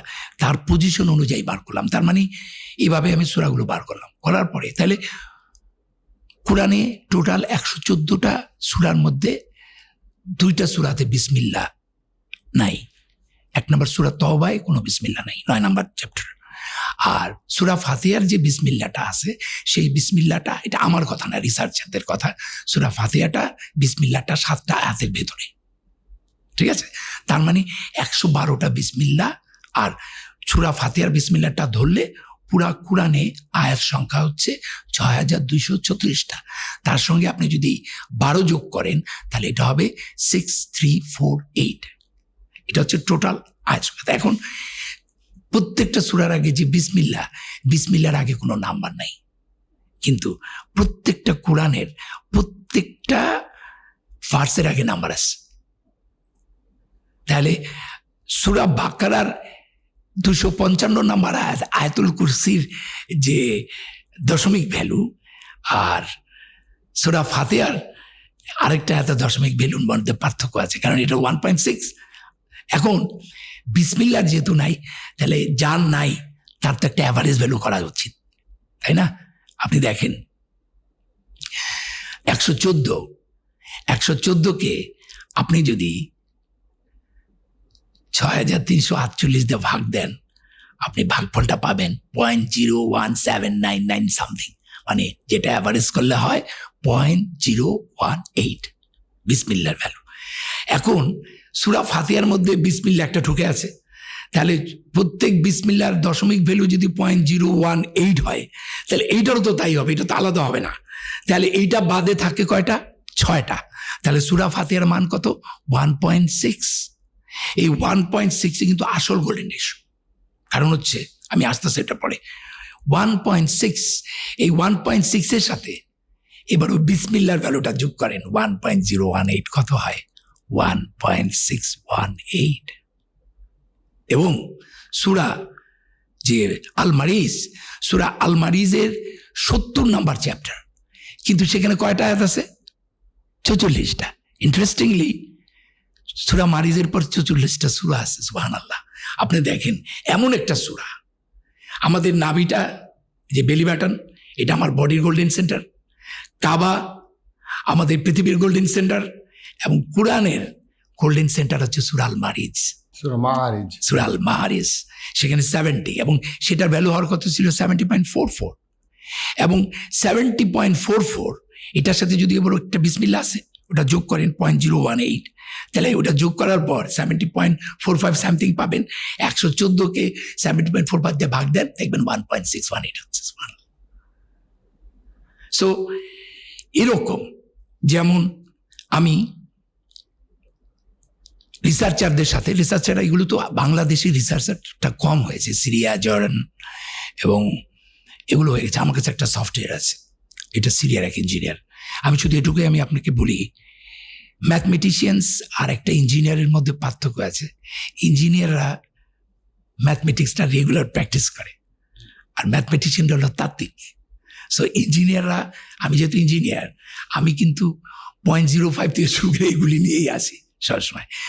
কাবার 4টা ডাইমেনশন আমার মুখস্থ। কাবা ঘরের কোন আল্লাহ আমাকে এখনো নেয়নি, ইনশাল্লাহ যাবো, কিন্তু কাবা ঘরের হাইট, ডাইমেনশন সব আমার মুখস্থ। আমি বলি কাবার এক সাইডের ডাইমেনশন হচ্ছে যেটা সামনে, যেটাকে হিজার স্মাইল বলে, তাই না? যে হিজার স্মাইল যেটা সার্কেল, সেমি সার্কুলার, ওই ডাইমেনশনটা হচ্ছে 9.9 মিটার। তার ডান পাশে যেটা হিজার স্মাইলের, সেটার মাপ হচ্ছে 12.04 মিটার, আর তার বাম পাশেটা হচ্ছে 11.68, আরেকটা হচ্ছে 10.18। তাহলে আপনি যদি কাবাকে বর্গাকৃতি বলেন তাহলে কিন্তু ভুল। এই 4 রকমের মাপই, এমন কাবা শরীফের সমস্ত মাপগুলো যোগ করার পর কাটায় 114 হচ্ছে। শুধু কোরআনে না, এই ম্যাথমেটিক্যাল বিউটিটা আমাদের কাবা শরীফের মধ্যে আছে, মানুষের মধ্যে আছে। এবং আমি অবাক হবেন, কোরআনে আমাদের নবী করিম সাল্লাল্লাহু আলাইহি সাল্লামের সময় যখন কোরআনটা নাজিল হয়, তখন কোনো জবর জের ছিল না, এবং তখন ছিল 28টা অ্যালফাবেট।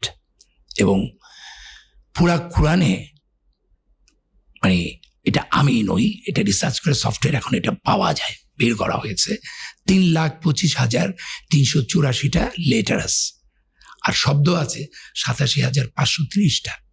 আমার রিসার্চে বলে 87,529টা, সূরা তাহার সাথে আমি একটা মিল পেয়েছি। যাই হোক, 87,530টা। এখন এই যে 3,25,384টা, এটার প্রত্যেকটা লেটারের যে রিপ্লেসিং অ্যাবজার্ভ ভ্যালু, সেটা যদি বসাই, তাহলে যে সংখ্যাটা হয় সেটা হচ্ছে 23506 আর 6236টা যে আয়াত আছে, প্রত্যেকটা আয়াতের আগে যে নাম্বারগুলো আছে এগুলো আমার সব বার করা আছে। সেই নাম্বারগুলো যদি আপনি যোগ করেন তাহলে সেই নাম্বারটা হয় 333667। অ্যান্ড ইন্টারেস্টিং হলো এই 23506 আপনি যদি ওই 333667 দিয়ে ভাগ দেন তাহলে হয় 70.45 সামথিং, যেটা ওই সূরা আল মারিজের সমান নাম্বার, এবং যেটাকে 114 দিয়ে ভাগ দিলে হয় 1.618। গাইনের আপনার ডিজিটাল অ্যাবজার্ভ ভ্যালু হচ্ছে 1000, তাই না? তাহলে 50টা গাইনে দিক হলে তো আপনার গোল্ডেন রেশিও হবে না। মানে পৃথিবীর এমন কোন বই আছে যে বই এমনভাবে করা হয়েছে যে নাম্বারগুলো, অক্ষরগুলো এদিক ওদিক করার কোনো সম্ভাবনা নাই। এটা কোনো মানুষের কাজ নয়। আসলে আমার প্রায় 100-র অধিক অবজারভেশন বেরিয়ে গেছে এই করোনার পর থেকে। আমি ম্যাথমেটিক্যালি একটি গবেষণা করছি। আমার একটা স্বপ্ন আছে, ইনশাল্লাহ আল্লাহ যেন আপনাদের সহযোগিতায় আরো সবার উদ্দেশ্যে একটি গবেষণা কেন্দ্র করা, সেটা হচ্ছে কুরআনের ও কাবার গাণিতিক গবেষণা কেন্দ্র। আমি শুধু ম্যাথমেটিক্সেই থাকতে চাই, আমি তর্কে যেতে চাই না, বুঝছেন? মানবিক বিষয়গুলো তো খালি তর্কাতর্কি করে, একজন আরেকজনের সাথে ডিভাইড করে, তুমি এটা মানি না সেটা মানি। আরে কত ভাগ, আমাদেরই তো কত ভাগ, অঙ্কে কোনো ভাগ নাই, সরল অঙ্ক এক লাইনে যেতে হবে। সো আমি অঙ্কেতে আসি। আমি আপনার এই অনুষ্ঠানের মাধ্যমে এক্সপোনেনশিয়াল লগারিদম থেকে শুরু করে আমি চ্যালেঞ্জ করছি পৃথিবীর শ্রেষ্ঠ ম্যাথমেটিশিয়ানদের, you come to me and tell me. আমি তোমার সাথে ডিবে ম্যাথমেটিক্যালি বসতে চাই যে কিভাবে একটি কুরআন এত সুন্দর ম্যাথমেটিক্যালি একটা মানুষ কি করতে পারে কিনা। আমি চ্যালেঞ্জ করলাম। আমাকে একজন শিল্পী ভাবলে হবে না, আমি একজন ব্রিটেন নট এ ডিএমএ, সারা জীবন অঙ্কতে 100তে আল্লাহর রহমতে 99-100 পেয়েছি। সো আমি অঙ্ক আমার মেডিটেশন, অঙ্ক আমি ভালোবাসি। আমি পৃথিবীর সমস্ত ম্যাথমেটিশিয়ানদেরকে আহ্বান জানালাম, you come to me and tell me. Chemistry, physics তো রয়েই গেছে, সেগুলি তো রয়েই গেছে। একটা কথা আমার এখন কেমিস্ট্রির কথা বলার পরে মনে পড়ে গেল, যারা সায়েন্সের ছাত্র তাদেরকে আমি বলছি, অ্যাবজার্ভ ভ্যালু না বুঝলে জিওমেট্রা ভ্যালু হিব্রু ভাষায় ছিল। হিব্রু ভাষায় 27টা লেটার ছিল, অ্যালফাবেট ছিল, আমাদের 28টা। আপনারা জানেন যে অ্যাটমিক নাম্বার কাকে বলে? অ্যাটমিক নাম্বার হচ্ছে নাম্বার অফ প্রোটনের সংখ্যাই অ্যাটমিক নাম্বার। একটা পার্টিকেলের অণুর মধ্যে প্রোটন আর নিউট্রন থাকে, ইলেকট্রন তো মাইনাস, ওটার কোনো ভর নাই। নিউট্রন আর প্রোটন সমান থাকে। আর একই ম্যাটার কিন্তু অনেক রকমের ফর্ম আছে, যেমন আয়রনের 3-4টা ফর্ম আছে, তাই না? ওই প্রোটনটা একই থাকে, প্রোটন যদি চেঞ্জ হয়ে যায় তাহলে ওই ম্যাটার চেঞ্জ। আর নিউট্রনটা এদিক ওদিক হয়। মনে করেন আয়রন, এটা দিয়ে আমি বুঝাই। আয়রন, আমাদের একটা সূরা আছে, সেই সূরাটার নাম আল হাদিদ, 57 নাম্বার চ্যাপ্টার। এখন এই যে পৃথিবীর কেন্দ্রে কি আছে? লোহা, একদম গলিত লোহা। এবং এই লোহাটা কিন্তু বিগ ব্যাং এর সময় হিলিয়াম প্রসেস হয়ে কিন্তু এই লোহাটা আসছে। লোহাটা কিন্তু বলে না বাইরে থেকে আসছে, আল্লাহ কি লোহা পাঠাইছে নাকি? এইটা ওই বিগ ব্যাং এর সময় সেন্টারেই লোহাটা আছে। আমার কথা হলো, পৃথিবীর কেন্দ্রে যে লোহা আছে এটা কি নবী করিম সাল্লাল্লাহু আলাইহি সাল্লাম তখন জানতেন? জানা সম্ভব ছিল ওই সময়? কিন্তু উনি 114 একদম সেন্টারে 57 নাম্বার চ্যাপ্টারটা কি হলো? লোহা, আয়রন। পৃথিবীর সেন্টারেও আয়রন, কোরআনের সেন্টারে। ও আচ্ছা, এটা কোইন্সিডেন্স, সব কোইন্সিডেন্স। এরপরে পরের স্টেজটায় আসি। আপনার সূরা এই আল হাদিদের আপনি যদি 26টা, মানে আমি যদি অ্যাবজার্ভ ভ্যালুটা না বুঝি, যেমন হাদিদ, হার অ্যাবজার্ভ ভ্যালু 8, দাল 4, আর আরেকটা দা, তাহলে কত হলো? 8 4 12, 12 আর 10 22, 22 আর 4 26। হাদিদের অ্যাবজার্ভ ভ্যালু 26, লোহার অ্যাটমিক নাম্বার 26। এটাও কোইন্সিডেন্স। শুধু কি তাই? সূরা আপনারা যারা সায়েন্সের তাদেরকে বলছি, আল হাদিদ এটার মানে হচ্ছে দা আয়রন, আল মানে দা আয়রন। তাহলে 26, ঠিক আছে 26, আর আলিফ হচ্ছে 1, লাম হচ্ছে 30, কত হয়? 26 আর 31 57। আল হাদিদ অ্যাবজাদ ভ্যালু 57। সো এটাও কোইন্সিডেন্স। নাও আরেকটি মজার ব্যাপার যেটা খুবই আমাকে আলোকিত করেছে, সেটা হলো যে ধরেন আইসোটোপ, যারা সায়েন্সের ছাত্র তারা জানবেন, you know, I think you also an engineer. Isotope is the weight of the particle, না নিউট্রন আর প্রোটনের ওয়েট। এখন এই লোহার 7 ধরনের লোহা আছে পৃথিবীতে, তার মধ্যে 4টা লোহা পার্মানেন্ট ফর্ম, যেমন নিকেল টিকেল এরকম অনেকগুলো আছে, আর 3টা লোহা 2 বছরের মধ্যে নিউক্লিওসিনথেসিস বলে, এটা অন্য ম্যাটার হয়ে যায়। একটার ফর্ম আছে ওটা মনে হয় 2-3 মাস থাকে, আর একটা 2.5 বছরের মধ্যে শেষ হয়ে যায়। মানে পার্মানেন্ট ফর্ম হচ্ছে 4টা লোহার। এই 4টা লোহার নিউট্রন প্রোটনের যে আইসোটোপ মাপা হয়েছে, কোনোটা পাওয়া গেছে 58, কোনোটা 60, কোনোটা 61, কোনোটা 54। এই 4টাও লোহার অ্যাভারেজ আইসোটোপ হচ্ছে 57। এইটাও কোইন্সিডেন্স। এবং সবচেয়ে ইম্পর্টেন্ট আরেকটি সূরা আমি আপনাদেরকে বলছি, সেটা হচ্ছে সূরা আল ফুরকানের, যেটা নাম্বারটা একটু এদিক গন্ডগোল হয়, আমার মনে থাকে না। সেখানে আল্লাহ বলতেছেন, আর তিনি প্রবাহিত করেছেন 2টো সাগর, যার একটির পানি সুমিষ্টি ও সুপেয়, অপরটির পানি লবণাক্ত ও বিস্বাদ, বুক জ্বালা করে। আর 2-এর মাঝে রেখে দিয়েছেন এক ব্যবধান, এক অনতিক্রম্য বাধা। ভাই প্রিয়, আপনার মাধ্যমে আমি দর্শকদেরকে বলছি, ইউটিউবে সার্চ দেন, আপনি 2টা সমুদ্রের, এই যে মিষ্টি 2টা সমুদ্রের মাঝখানে একদম ভিডিও আছে, একদম একটা ব্যবধানটা বোঝা যায়। কিন্তু এইটা তো নবী করিম সাল্লাল্লাহু আলাইহি সাল্লামের সময় নাবিকরা এসে তারে বলছে, তিনি সেইটা শুনে লিখছেন, তাই তো?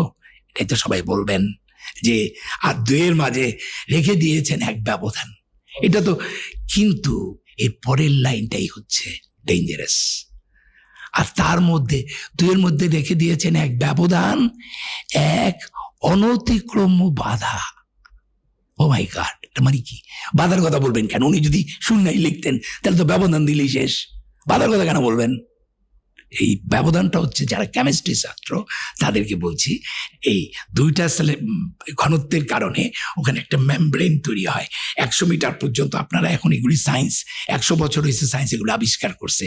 ওই মেমব্রেনটা অটো প্রসেসেই একটার সাথে আরেকটাকে মিশতে দেয় না, একটা মেমব্রেন তৈরি হয়। তাহলে এত বছর আগে আমারে আপনি বলেন, ইজ ইট পসিবল যে এইরকম একটা অনতিক ব্রহ্ম বাধার কথা নবী করিম সাল্লাল্লাহু আলাইহি সাল্লাম কিভাবে বলবেন? এতে কি প্রমাণ করে না it is not made by human, it's a totally divine book. এরকম শুধু সায়েন্স, তার মনোবিজ্ঞানের কথা কি বলবো, এটা তো আর বলে শেষ করা যাবে না। প্রত্যেকটা সাবজেক্টে, ফিজিক্স, রসায়ন, কিন্তু না আমি আমার কাছে খুব দুঃখ লেগেছে। আমি অনেক হুজুরকে আমি তাদের টকশোতে দেখেছি যে কোরআনে সম্ভবত 6200 এই কটা আয়াত থাকতে পারে। সম্ভবত কেন? আরে কোরআনে আয়াত নাম্বার তো লেখা আছে, এটা কি আপনি সারা জীবন গুনতে পারেন নাই? আপনার তো এটা জানতে হবে। 6234টা আয়াত, 112টা বিসমিল্লাহ। অ্যাকচুয়ালি বিসমিল্লার তো 114টাই আছে। সূরা ফাতিহার একটা, আর আরেকটা হচ্ছে 27 নম্বর যে সূরাটা, সেটা হচ্ছে সূরা নামল, যে পিঁপড়া, সেটার মধ্যে কিন্তু সুলাইমান রাদিয়াল্লাহু আনহু বিলকিস রাদিয়াল্লাহু আনহার কাছে যে চিঠিটা লেখেন, সেখানে কিন্তু বিসমিল্লাহির রহমানির রহিম লেখেন। আল্লাহ কিন্তু 114টা বিসমিল্লাহ রেখেছেন। তো যাই হোক, অ্যাবজাদ ভ্যালুটা জানা দরকার, কারণ এই যে আর রহমানুর রাহিম, এই আর রহমানুর রাহিমের অ্যাবজাদ ভ্যালু হচ্ছে 618। নবী করিম সাল্লাল্লাহু আলাইহি সাল্লাম তো পরম করুণাময়, পরম দয়াময় ছিলেন, কিন্তু তিনি, আমি সূরা ফাতিহার 7টা আয়াতের মধ্যে প্রথম তো বিসমিল্লাহির রহমানির রহিম, প্রথম 3টা আয়াত হচ্ছে আল্লাহর গুণাবলী, পরের 3টা হচ্ছে আল্লাহর কাছে আমরা প্রার্থনা করছি তুমি আমাদের এটা দাও, নাকি? এই তিনটা গুণাবলীর মধ্যে একটা গুণাবলী নবীরও ছিলেন। আমার নবী করিম সাল্লাল্লাহু আলাইহি সাল্লাম পরম করুণাময়, পরম দয়াময় ছিলেন, পরম প্রশংসিত, পরম প্রশংসাকারী ছিলেন। কিন্তু এই পরম করুণাময়, পরম দয়াময় 618 সাথে আপনি যদি আল্লাহ সুবহানাহু ওয়া তাআলার এক যোগ করেন তাহলে সেটা হয় 619। আর এই 619 হচ্ছে অ্যাবজাদ ভ্যালু অফ লা ইলাহা ইল্লাল্লাহ মুহাম্মাদুর রাসূলুল্লাহ। লা ইলাহা ইল্লাল্লাহ মুহাম্মাদুর রাসূলুল্লাহ, এটার অ্যাবজাদ ভ্যালু হচ্ছে 619। নাজিল হয়েছে তো সূরা আল নাসর, 110 নম্বর সূরা নাকি? এই 110 নম্বর সূরাতে মনে হয় যে আয়াত সংখ্যাটা আছে, সেই আয়াত সংখ্যার সাথে আপনি যদি চ্যাপ্টার নাম্বার 110 যোগ করেন, আর সূরাতে যেই কটা লেটার আছে সেই লেটারের অ্যাবজাদ ভ্যালু হচ্ছে 6123। এই 6123 সাথে যদি আপনি আয়াত সংখ্যা আর চ্যাপ্টার সংখ্যা যোগ করেন তাহলে হয় 6236, অর্থাৎ টোটাল নাম্বার অফ ভার্স। যেহেতু আল্লাহ বলতেছেন যেদিন তুমি দেখবে দলে দলে গ্রহণ করছে, মানে ইসলাম যেদিন শেষ, মানে 6236 শেষ। কি ইনডিরেক্টলি, কোন ইন্টেলেকচুয়ালদের জন্য এটা আপনি বুঝতে পারছেন? এবং বলেছে যে তোমরা যদি পারো আমার মতো একটা সূরা অন্তত আনো। আউযুবিল্লাহি মিনাশ শাইতানির রাজিম, বিসমিল্লাহ, একটা আয়াত বলতেছি, বলো যে কোরআনের মতো কোরআন আনার জন্য, এটাকে চ্যালেঞ্জ বাস বলা হয়, বলো যদি কোরআনের মতো কোরআন আনার জন্য মানুষ ও জিন এক যুগে চেষ্টা করে তবু তারা এর মতো আনতে পারবে না।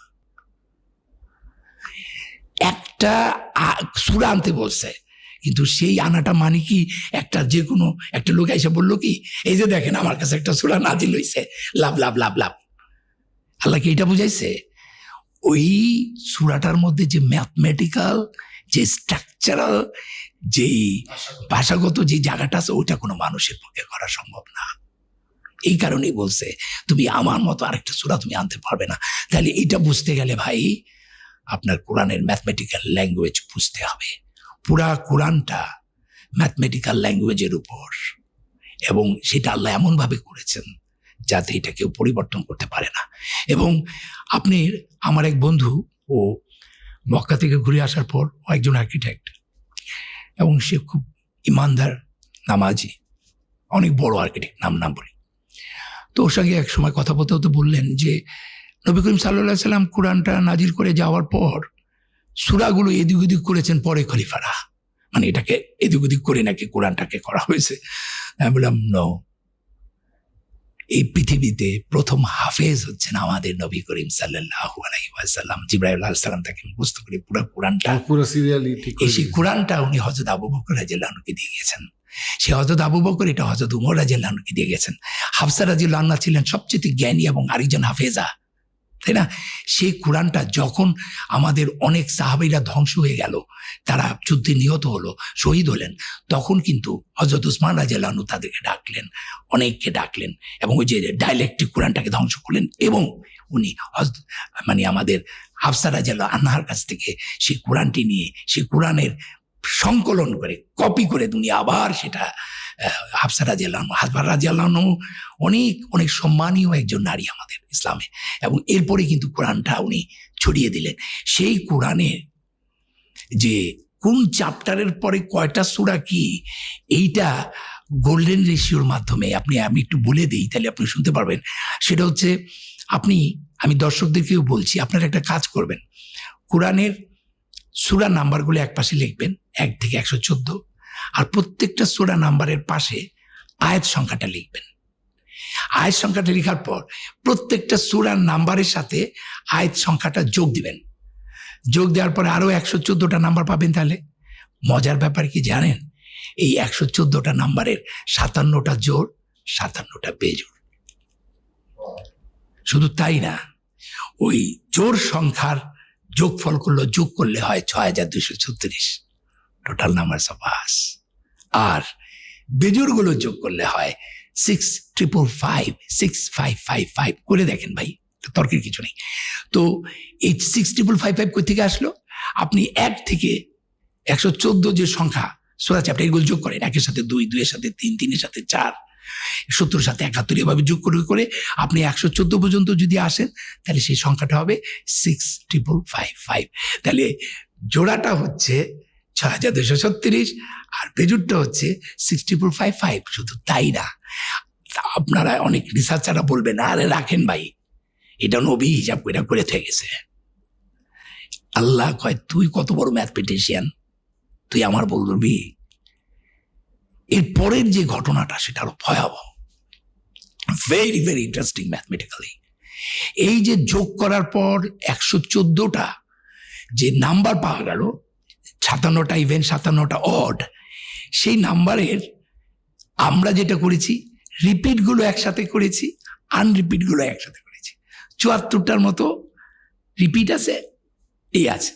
এই রিপিট নাম্বারের যোগফল হচ্ছে 7906, রিপিট নাম্বারগুলোর যোগফল। আর আনরিপিট নাম্বার যোগফল হচ্ছে 4885। এবার 7906কে 4885 দিয়ে ভাগ দেন, it is 1.618 golden ratio. Can you imagine? আপনি চ্যাপ্টার আর ভ্যাস নাম্বারকে যোগ করার পর রিপিট আনরিপিট করে আলাদা করবেন, তারপর রিপিট নাম্বারগুলোকে আনরিপিট নাম্বার দিয়ে ভাগ দেওয়ার পর গোল্ডেন রেশিও হবে।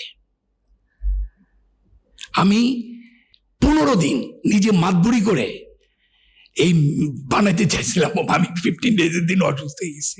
এইটা মানুষের পক্ষে করা সম্ভব না। তার মানে আমি বলতে চাই, কোরআনের প্রথম থেকে শেষ পর্যন্ত যেইভাবে সাজানো আছে, কোনটার পরে কোনটা আয়াত হবে, কোনটার পরে কোনটা না হবে, এইটা কিন্তু সত্যিকার অর্থে নবী করিম সাল্লাল্লাহু সাল্লাম, আল্লাহ জিবরাইল আলাইহিস সালামের মাধ্যমে কমপ্লিট করে নিয়েছেন।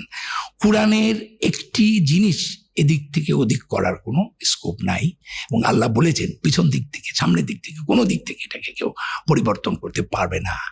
আমি মাত্র আপনাদের 200-100 ম্যাথমেটিক্যাল অবজারভেশনের মাত্র 2-3টা শেয়ার করলাম।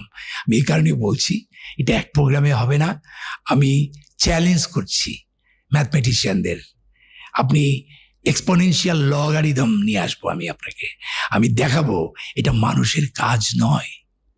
সো কোরআন আমার কাছে যেটা মনে হয় খুব ধীরে স্থিরভাবে, অর্থপূর্ণভাবে, সুন্দরভাবে বুঝতে হবে আর কি। আপনি খুব সুন্দর উপস্থাপনা করেন। আপনি যদি কোরআনের কোনো একটা অংশ উপস্থাপনা করতেন যেটা আপনার খুব আমি সূরা ফাতিহাটা বাংলা এত দ্রুত বলতে পারবো, আপনি এত দ্রুত আরবিতে বলতে পারবেন না। আমি একটু বলি তাহলে আসবে না। সমস্ত প্রসঙ্গে বিশ্ব জগতের প্রতিপালক আল্লাহরই যিনি পরম করুণা পরম বিচার দিন মালগাম, তোমার প্রসঙ্গে তোমার সাহায্য তোমাদের চালিত করে সঠিক পথে তাদের পথে যাদেরকে তোমার দান করেছে, যারা তোমার শক্তি দানের পথ রয়েছে। আল্লাহু আকবার। Does it mean what you are doing? ধুমধাম কি আওয়াজ করছি এগুলো, আমরা মানি আছে কোনো? কিন্তু সূরা ফাতিহার অনুবাদটা কি, চোখে জল চলে আসে। আমি যদি বলি বিতাড়িত শয়তানের প্ররোচনা হতে আল্লাহ তাআলার কাছে আশ্রয় প্রার্থনা করছি। পরম করুণাময় পরম দয়াময় আল্লাহর নামে সমস্ত প্রশংসা বিশ্ব জগতের প্রতিপালক আল্লাহরই, যিনি পরম করুণাময় পরম দয়াময় বিচার দিনের মালিক।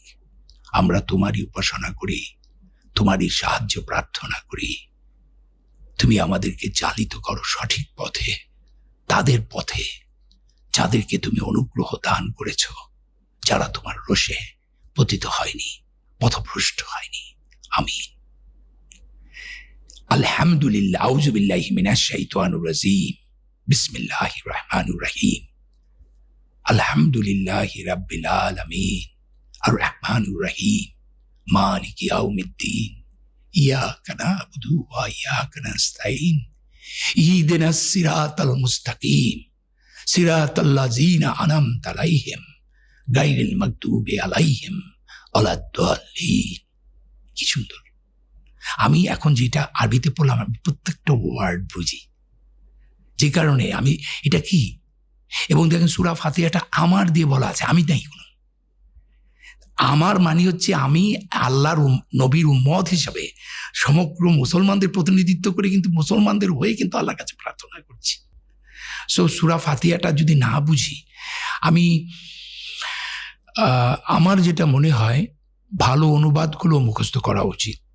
যেমন অনেককে আমি দেখেছি, আমি তো মসজিদে নামাজ পড়ি, জুমার নামাজ পড়ি, আয়াতটা বলার পরে তারপর তার মতো করে সে অনুবাদটা বলে। এতে করে অনেক তথ্য ছুটে যায়, অনেক দ্রুতি নষ্ট হয়ে যায়। আমি সংলাপের, আমাদের যে অভিনয় করি না, সংলাপের দ্রুতিটা নষ্ট হয়। আমি একটা উদাহরণ দিই তাহলে বুঝতে পারবেন। আমার গোর নাটকের একটা সংলাপ আমি বলছি, বলতেছে এক বিধবা, হিন্দু বিধবা। আগের দিনে নিয়ম আসছিল, স্বামীরা যখন মারা যাইত স্বামীকে চিতার লগে বউ আগুনে চাপ দিতে হইতো। এই নিয়মই ভালো ছিল। সারা জীবন আগুনে পোড়ার চাইতে একদিনে চিতার আগুনে পোড়া অনেক ভালো। এই যে এটার মধ্যে একটা পোয়েট্রি আছে, এটার মধ্যে একটা দ্যুতিটা আছে সংলাপে, সেই দ্যুতিটা যদি আমি একটু বানাই এদিক ওদিক করি তাহলে কিন্তু দ্যুতিটা নষ্ট হয়ে যাবে। ঠিক যেই অনুবাদটা, অ্যারাবিক অনুবাদটাকে কি সুন্দরভাবে এরকম দ্যুতিময়তা রেখে, কাব্যময়তা রেখে অনুবাদ করেছে, সেইটা কিন্তু কাছাকাছি যাবে। তাহলে আমার অনুরোধ থাকবে যারা হাফেজ, তারা, আমি অনেকে বলেছি যে সে সুর ছাড়া বলতে পারে না, সুরে সুরে মুখস্থ করছে আলহামদুলিল্লাহ রাব্বিল আলামিন। আমি কি এইভাবে বলতে পারি না নামাজটা? আমাকে সবাইকে কি এইভাবেই বলতে হবে? আলহামদুলিল্লাহ রাব্বিল আলামিন। আর অনেক সময় তো আল্লাহ ধমকের সুরে কথা বলছেন, আর কখনো কখনো আল্লাহ সবসময় তো সুর দিয়ে আপনি একই সুরে করলে হবে না তো। তাহলে আপনি যখন বলবেন যে কুল হু আল্লাহু আহাদ, আল্লাহ বলো, কুল মানে এটা এক ধরনের শপথ করতে বলছে। শপথ কর আমার সাথে, তুই বল। এটা এক ধরনের ওই যে আমরা স্কুলে শপথ করি না, শপথ। সূরা আল কাফিরুন, তাই না? বলো হে আমরা মানে অবিশ্বাসী। আমি এই সূরাটা আমার এখন কাছে ইনজাস্টিস মনে হয়, আমি কেন এটা দিয়ে নামাজ পড়বো? কিন্তু আসলে কিন্তু এই আল্লাহ এটা দিয়া শপথ করাচ্ছে যাতে তোর ভিতরে এই ধর্ম, এইটা জিনিসটা কাল্পটা ক্লিয়ার হয়। সেই কুলের অনেক রকমের ব্যাখ্যা আছে। আমার কাছে যেটা মনে হয়, অর্থ না বুঝে কোনো কিছু করা উচিত। আমি সূরা কাহফের খুব গুরুত্বপূর্ণ একটি জায়গা আপনি, এবং নামাজ কিন্তু একটা পারফরমেন্স, এটা বুঝতে হবে। Sometime Allah is telling, you are listening, and sometime you are telling, Allah is listening. And আত্মাহেতু তাহাজুদ, এটা পুরাটাই তো একটা কনভারসেশন, তাই না? আমি নামাজ পড়ার সময় দোয়া করি যে আল্লাহ, তাশাহুদের মাধ্যমে তুমি নবী করিম সাল্লাল্লাহু আলাইহি সাল্লামকে রহমত, বরকত ও শান্তি দান করেছো, এবং সেই তাশাহুদে সে আবার তার উম্মতকে রেফার করেছে। সেই রেফার অনুযায়ী তুমি তোমার রহমত, বরকত ও সালাম, আমার এই সালাম ফিরানোর মাধ্যমে পৃথিবীর সমস্ত যা আছে মুসলমান, বিশ্বাসী অবশ্যই প্রাণীকুল সবার কাছে পৌঁছে দাও। এটাই হচ্ছে উম্মতের, মুহাম্মদ সাল্লাল্লাহু আলাইহি সাল্লামের উম্মতের আসল জায়গা। যে আজকে কিন্তু আমাদের নবী করিম সাল্লাল্লাহু আলাইহি সাল্লাম কিন্তু মারা তো যান নাই। আল্লাহ তো ওই যে সূরা বাকারায় বলেছেন, পরিবর্তন এসে খালি যে যারা আল্লাহর পথে মারা যায় তাদেরকে মৃত বলো না, বলছে না সূরা বাকারায়। তো কিন্তু উনি তো এখন কর্ম করতে পারবেন না, ওনার সবই করতে পারবেন, কিন্তু উনি কিন্তু ওনার দুয়াটার কাজে লাগবে কি? উনি তো এখন অফ আছেন, কিন্তু উনি যে শ্রেষ্ঠ মত দান করে গেছেন, সে উম্মতের দায়িত্ব হচ্ছে এখন তার কাজটা করা, তাই না? এই যে সালামটা ফিরাচ্ছি আমরা না বুঝে, অনেকে বলে 2 কান্দে 2 ফেরেশতার জন্য নাকি সালাম পাঠাইছে। এটা তো আমি কি বলবো, সূরা কাহফের যেটা বলছে, হ্যাঁ সূরা কাহফেরও একটু খুব গুরুত্বপূর্ণ, যারা খুব অহংকারী, এবং তাদের উদ্দেশ্যে আমার এই আবৃত্তিটা আমি করছি। আউযু বিল্লাহি মিনাশ শাইতানির রাজিম, বিসমিল্লাহির রহমানির রহিম। তুমি ওদের কাছে একটি উপমা বয়ান করো, 2 ব্যক্তির উপমা। ওদের একজনকে আমি দিয়েছিলাম 2টো আঙুরের বাগান, আর এই 2টোকে আমি খেজুর গাছ দিয়ে ঘিরে দিয়েছিলাম, আর 2-এর মাঝে দিয়েছিলাম শস্য ক্ষেত। 2টো বাগানই ফল দিত, তাতে কোনো কসুর করতো না। আর 2-এর ফাঁকে ফাঁকে আমি নদী বইয়ে দিয়েছিলাম, আর তার প্রচুর ধন সম্পদ ছিল। তারপর কথায় কথায় সে তার বন্ধুকে বলল, ধন সম্পদে আমি তোমার থেকে বড়, জনবলও তোমার চেয়ে শক্তিশালী। এইভাবে নিজের উপর অত্যাচার করে সে তার বাগানে ঢুকলো। সে বলল, আমি মনে করি না যে কখনো ধ্বংস হবে, আমি মনে করি না যে কিয়ামত হবে, আর যদি আমাকে আমার প্রতিপালকের কাছে ফিরিয়ে নেয়াই হয় তবে আমি তো নিশ্চয়ই চেয়ে ভালো জায়গা পাবো। তার সঙ্গে তার তর্কের উত্তরে তাকে বলল, তুমি কি তাকে অস্বীকার করছো যে তোমাকে মাটি থেকে সৃষ্টি করেছেন, তারপর শুক্র থেকে, তারপর পূর্ণ করেছেন মানুষের অবয়বে? আল্লাহই আমার প্রতিপালক, আমি কাউকে আমার প্রতিপালকের শরীক করি না। তুমি যখন ধনীয় সন্তানে আমাকে তোমার চেয়ে কম দেখলে, তখন তোমার বাগানে ঢুকে তুমি কেন বললে না আল্লাহ যা চেয়েছেন তাই হয়েছে? আল্লাহর সাহায্য ছাড়া কোনো শক্তি নেই। হয়তো আমার প্রতিপালক আমাকে তোমার বাগানের চেয়ে আরো ভালো কিছু দেবে, ও তোমার বাগানে আকাশ থেকে আগুন ছড়াবেন, বা ওর পানি মাটির, যার ফলে গাছপালা শূন্য মাটি হয়ে যাবে, বা ওর পানি মাটির নিচে হারিয়ে যাবে, যা তুমি কখনো ফিরিয়ে আনতে পারবে না। তার ফলগুলো ধ্বংস হয়ে গেল, আর সেখানে সে যা ব্যয় করেছিল তা মাচা সমত যখন পড়ে গেল, সে আক্ষেপ করে হাত মুচড়ে আক্ষেপ করতে লাগলো। সে বলতে লাগলো, হায়, আমি যদি কাউকে আমার প্রতিপালকের শরীক না করতাম, আর আল্লাহ ছাড়া তাকে সাহায্য করার কোনো লোক ছিল না। এক্ষেত্রে অভিভাবকত্বের অধিকার সেই আল্লাহর, যিনি সত্য, পুরস্কার দানে, পরিণাম নির্ণয়ে তিনি শ্রেষ্ঠ। এই যে দেখেন, এই যে এখানে কি পারফরমেন্স নাই? জি, অবশ্যই আছে। আল্লাহ যখন বলেন আউযুবিল্লাহি মিনাশ শাইতানির রাজিম, বিসমিল্লাহ, সূরা হিজরের যেটা, আমি তো ছাঁচে ঢালা শুকনো ঠনঠনে মাটি থেকে মানুষ সৃষ্টি করেছি, যখন আমি তাকে সুঠাম করব, তার দেহে আমার রূহ বা প্রাণ সঞ্চার করব। এই যে এটা কথাটা কার? আল্লাহর কথা। কখন আল্লাহ বলতেছেন? সূরা আল মাউনের যেটা আড়াইত আল্লাহ জি আমরা যেটা পড়ি, তিনি কি বলছেন? আউযুবিল্লাহি মিনাশ শাইতানির রাজিম, বিসমিল্লাহির রহমানির রহিম। কার কথা এটা?